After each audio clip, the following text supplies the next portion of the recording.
nanyi mtawakanyaga waovu. Haleluya, mtawakanyaga waovu,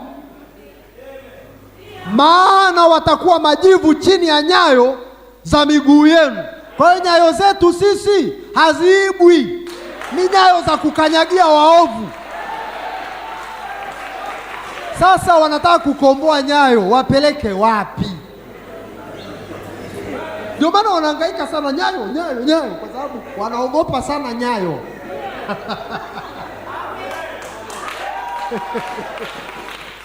Amen. Chini ya nyayo za miguu yenu. Na unajua kitu kinachokuwa chini ya nyayo za miguu yako, maana yake umekimilika. Amen. Asema Bwana wa majeshi, asema katika siku ile. Neno siku ile limejirudia mara hizi. Sasa mnaweza kuunganisha na Wathesalonike kuhusu siku ile mara ngapi? Mara 3. Siku ile niifanyayo, asema Bwana wa majeshi. Kwa hiyo ni Bwana asema hivi. Lakini sasa ili uijue hiyo siku unganishwe, ikumbuke torati ya Musa huko Horebu, mtumishi wangu niliyomwamuru huko Horebu kwa ajili ya Israeli wote, na amri na hukumu. Yaani baada ya amri, lazima amri yoyote ikitolewa, ukiivunja upate hukumu, uhukumiwe. Kwa hiyo anamaanisha kutakuwa ni wakati ambao watahukumiwa. Sasa kipindi hicho Mungu na hapa ni pazuri sana. Akasema hivi, basi nyinyi ambao ni ninyi, anazungumza na ninyi. Kumbuka wale watu wanaoitwa ninyi, sio kila mtu. Kwa hiyo anayebisha hatuna shida naye, kwa sababu yeye sio ninyi, yeye hayumo kwenye ninyi, yeye sio ndugu. Kwa hiyo wewe pinga tu, pinga unavyoweza. William Branham sijui nini, yeye sio Elia sijui nini, wewe bisha umalize, wewe sio ndugu. Haya ni maswala yanahusu ndugu. We jirani anakuhusu nini? Kwa nini unaleta umbea? Kwa nini kimbelembele kwenye mambo ya ndugu? Mambo ya ndugu, wewe unakuja kudai mirathi kwa watu ambao hujazaliwa kwenye familia yetu. Unataka mirathi ya nini? Huna haki. Kuna sifa za mirathi zinahusu ndugu, na sisi ndio tumeahidiwa wapole watairithi nchi. Wapole ndio sisi. Sasa sisi tunajiandaa kurithi mambo yetu. Sisi ndugu wa Yesu. Haleluya. Ndugu wa Yesu ndio ndugu wa Paulo, ndio ndugu wa nani? Ndio sisi. Tunataka kupanga mambo yetu ya mirathi. Hapana, unapinga nini? Huwezi kupinga namna hiyo. Mungu wabariki. Angalia, nitawapelekea Elia nabii kabla haijaja siku ile ya Bwana iliyokuwa na kuogofya. Amen. Amina. Sasa hiyo nitawapelekea Elia nabii kabla, yaani hiyo siku inavyokaribia tu kuja, tarajieni kumpokea Elia nabii. Amen. Elia nabii mtarajie. Sasa Mungu siku zote, Mungu afanyi jambo, anapenda sana watu. Na amesema nitawapelekea Elia nabii. Maana yake Mungu anataka waletee mwanadamu mwenzetu. Amen. Lakini ampeleke yeye akiwa amempa ujumbe wa kututambulisha. Haleluya. Siku tunayoishi, tuijue siku tunayoishi. Lakini zaidi ya hapo, kutusaidia, kutupatia taa, kwa sababu tumesikia taa ni neno. Tuwe na taa, tutembee na taa, tuweze kuiona njia. Amen. Naye ataigeuza mioyo ya baba iwaelekee watoto wao. Amen. Mioyo ya baba, imani ya mitume ipate kuja kwetu. Haleluya. Kama mitume hawakuwa na wachungaji wa kike, na sisi mioyo ya baba zetu ndio inayotufanya tuwafukuze mimbarani, sio hiari yetu. Moyo wa baba uko ndani, moyo wa baba Paulo uko ndani, moyo wa baba Petro uko ndani, moyo wa baba Filipo uko ndani. Wale mitume ndio baba zetu jamani, mioyo yao iko ndani yetu. Mnatutarajia tufanye nini? Hatuwezi kuhubiri injili kibiashara. Baba zetu walipewa bure, walitoa bure, tutatoa bure.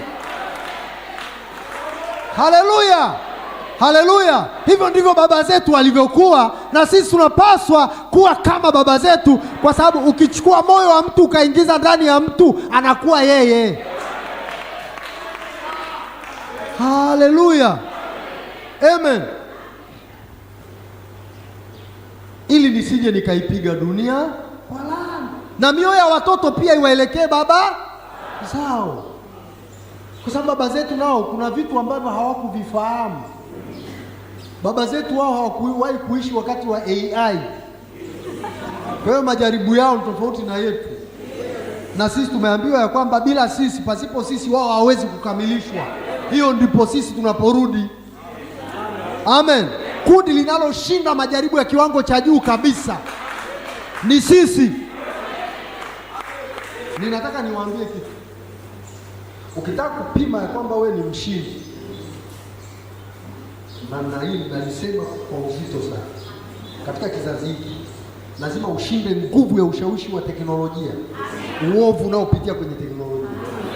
Hivi ni kusema, hatua ya kwanza, fanikiwa kuishinda simu yako. Ukifanikiwa kuishinda simu, kwa sababu shetani amechukua teknolojia yote akakukabidhi wewe, unatembea nayo, lakini ndio chombo chake kikuu sana cha uovu. Mtu aliyefanikiwa kushinda simu kwenye kizazi hiki ameshinda, ni hakika utaingia. Simu ni shetani mkubwa sana.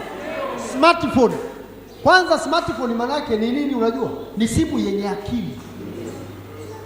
Mtu smart maana yake ni mtu mwerevu. Unasema simu nyerevu, na mwerevu alikuwa bustani ya Eden. Unamjua? Sasa simu hii tumembeba mwerevu mkononi, na tunapaswa sisi tumshinde mwerevu. Hapo kidogo amina zimepungua na kumekuwa na baridi kidogo, kwa sababu huyo mwerevu anapendwa mno. Mimi nawaambia simu yako ni kifo chako.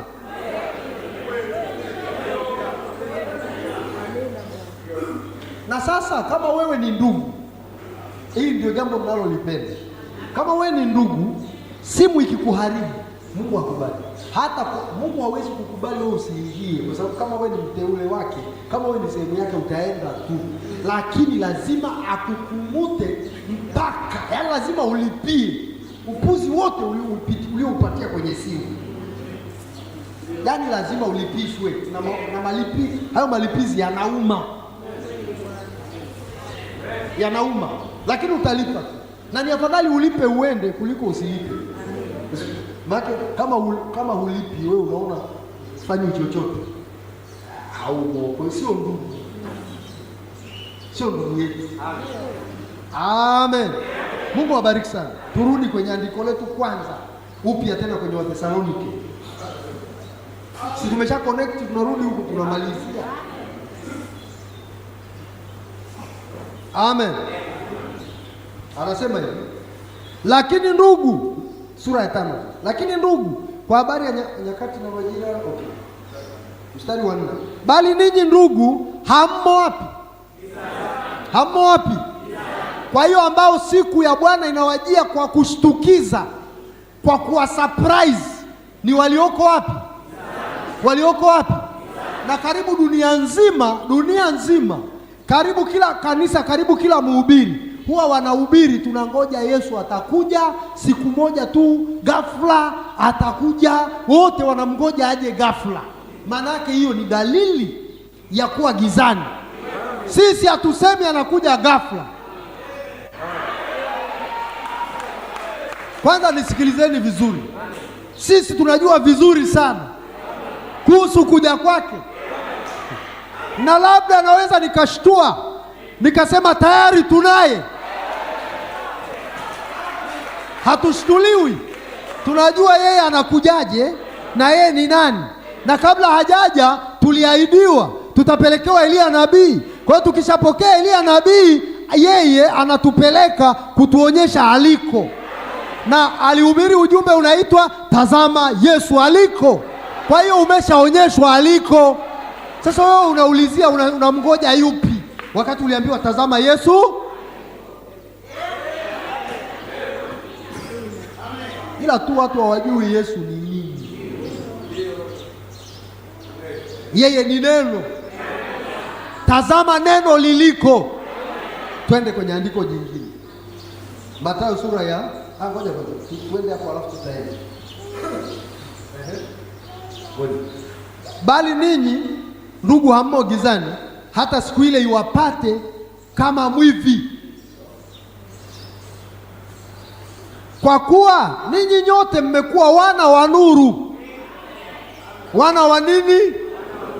Wana wa nuru na wana wa mchana. Sisi ninyi inakuwa sisi maanake sisi unajipima na wewe humo. Sisi si wa usiku wala wa giza, basi tusilale usingizi kama wengine. Wengine wameuchapa, bali tukeshe na kuwa na kiasi. Maana walalao usingizi ulala usiku, pia na walewao ulewa usiku. Walewao wanalewa saa ngapi? Usiku. Lakini sisi tulio wa mchana tuwe na kiasi, hali tukijivika kifuani imani na upendo, na chapeo yetu iwe tumaini la wokovu. Kwa kuwa Mungu hakutuweka kwa hasira yake, bali tupate wokovu kwa Bwana wetu Yesu Kristo. Amen. Ambaye alikufa kwa ajili yetu ili tuishi ili tuishi pamoja naye, kwamba twakesha au kwamba twalala, basi farijianeni kwa maneno, basi farijianeni na kujengana kila mtu na mwenzake